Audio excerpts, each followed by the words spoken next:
เทรดได้แต่บริหารเงินบ่เป็นเนาะวิน5ไม้เสีย3ไม้พอร์ตแตกเนาะการบริหารเงินเป็นสิ่งที่สำคัญหลายเนาะคือแน่นอนเนาะต่อให้เขามีงบเป็นหมื่นเป็นพันเป็นแสนหากว่าบริหารเงินบ่เป็นเนาะเดินเงินบ่เป็นก็จะเฮ็ดให้เฮานี้เสียได้เนาะหลักๆเนาะในการที่คันเฮาบ่อยากมีกำไรเนาะในการบริหารเงินนี้เจ้าต้องวางแผนมาก่อนว่า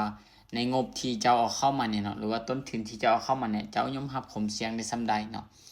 ยกเช่นตัวอย่างเนาะค่อยมีงบ310เหรียญเนาะค่อยยอมรับความเสี่ยงได้คือมาไป4เหรียญมาออเดอร์นี้เดี๋ยวจะขอขายเนาะขายเลยเนาะคือเฮามาเบิ่งนำกันเนาะคนเนาะคือในการบริหารเงินเนาะมันเป็นสิ่งที่ว่า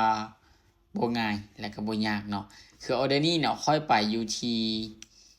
4เหรียญเนาะคันหากว่าบ่วินในปริมาณ4เหรียญนี้ออเดอร์ต่อไปแม่นค่อยจะไปอยู่ที่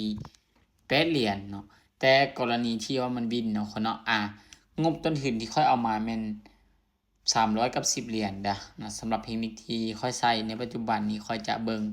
ลักษณะของตลาดก่อนเนาะเดี๋ยวจะดึงอินดิเคเตอร์เข้ามาช่วยก่อนมาถือว่า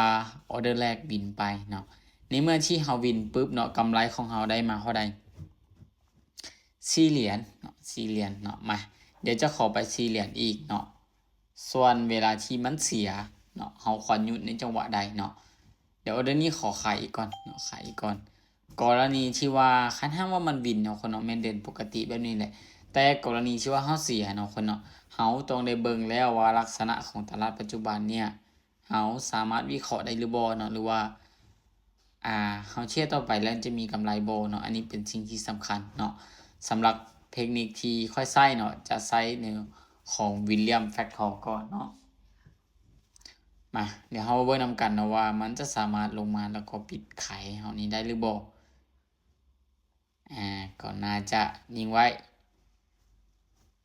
โอเคสวยชื่อว่าวิน2ออเดอร์เนาะเฮาเข้าไป2ออเดอร์ออเดอร์ต่อไปคือกันเนาะคนเนาะปัจจุบันนี้เฮาได้กำไรมาอยู่ที่8เหรียญเนาะมาไปต่อไป4เหรียญคือเก่าคันหากว่าบ่วินแม่นจะคูณเงินขึ้นเนาะมาออเดอร์นี้เนาะออเดอร์นี้คันหากว่าเป็นลักษณะแบบนี้ขายต่อเด้อขายต่อ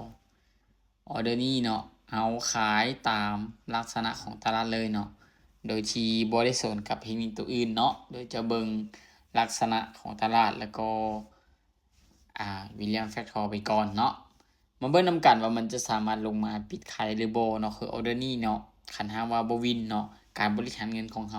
าต้องไปอยู่ที่ประมาณ8เหรียญไป8เหรียญมาคันหากว่าบ่วินปึ๊บเนาะต้องได้ปรับเงินเลยเนาะบ่วินปึ๊บเนาะจะปรับเงินเป็นอยู่ที่8เหรียญเนาะมาคันหากว่าออเดอร์นี้วินเนาะออเดอร์นี้วินนี้เฮาสามารถที่ว่าเลือกว่าจะไปต่อหรือว่าหยุดก็ได้เนาะทางที่ดีนี่ก็ควรหยุดเนาะมาเดี๋ยวมาเบิ่งนำกันเนาะโอเคออเดอร์นี้ขายอีกบัดนึงขายอีกบัดนึงมาเบิ่งนำกันว่าจะลงมาได้บ่เนาะเนื่องจาก William Factor ของมันเนี่ยเนาะยังซีขึ้นไปอยู่เนาะมาเบิ่งนำกันเนาะว่ามันจะลงมาได้หรือบ่เนาะมาเบิ่งนำกันเนาะคนเนาะเมื่อกี้นี้ไป4เหรียญแล้วบ่วินเนาะเฮาไปอยู่ที่8เหรียญเนาะในการคูณเงินขึ้นเนาะมาเบิ่งนำกันว่ามันจะสามารถปิดได้หรือบ่ปิดได้บ่สวยเนาะในปัจจุบันนี้ก็ถือว่ากำไรของเฮาได้อยู่ที่12เหรียญเนาะคันหากว่าเฮาพอใจในจุดนี้เฮาก็สามารถหยุดได้เนาะแน่นอนว่าคันหากว่าเฮาไปต่อเด้เวลาเสียเด้เสีย2ออเดอร์เฮาก็สามารถหยุดเนาะหรือว่าบ่ให้เสียหลายกว่านี้เนาะกรณีที่อยากไปต่อเนาะก็ไปอยู่4เหรียญคือเก่าเนาะขายต่ออีกเนาะขายต่ออีกขายเนี่ยใช้เทคนิคหยังเนาะใส่เบิ่งลักษณะของตลาดคือแน่นอนเนาะ William Factor ของมันซีขึ้นเห็นบ่ซีขึ้นเนาะแล้วก็แนวโน้มเป็นขาลงเนาะเฮาบ่ต้องสนเทรนเนาะ ซึ่งแน่นอนมันมีได้มีเสียอยู่แล้วเนาะแต่ว่าสิ่งที่สำคัญเนาะนั่นก็คือการบริหารทุนการเดินเงินเนาะมาเบิ่งนำกันเนาะเวลาเสียเนาะเวลาเขาวินไปหลายแล้วเนาะเวลาเสียประมาณ2ออเดอร์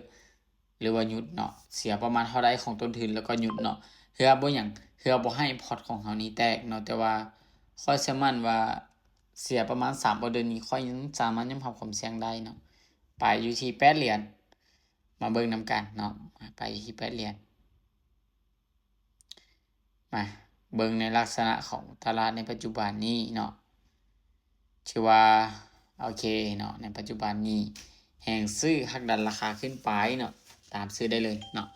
แล้วก็สำหรับแฟกทอร์ของมันมีโอกาสที่จะขึ้นดันลุมเห็นบ่แฟกทอร์ขึ้นมาแล้วเนาะเห็นบ่แฟกทอร์ของมันซีลงเนาะสังเกตเบิ่งจุดนี้แล้วก็มีการหักดันราคาขึ้นไปเนาะ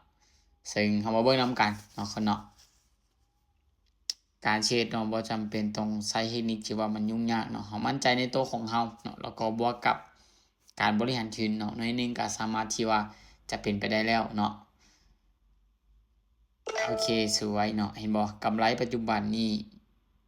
ได้อยู่ที่15เหรียญเนาะก็ถือว่ายังพอเนาะคนเนาะปัจจุบันนี้ก็ถือว่า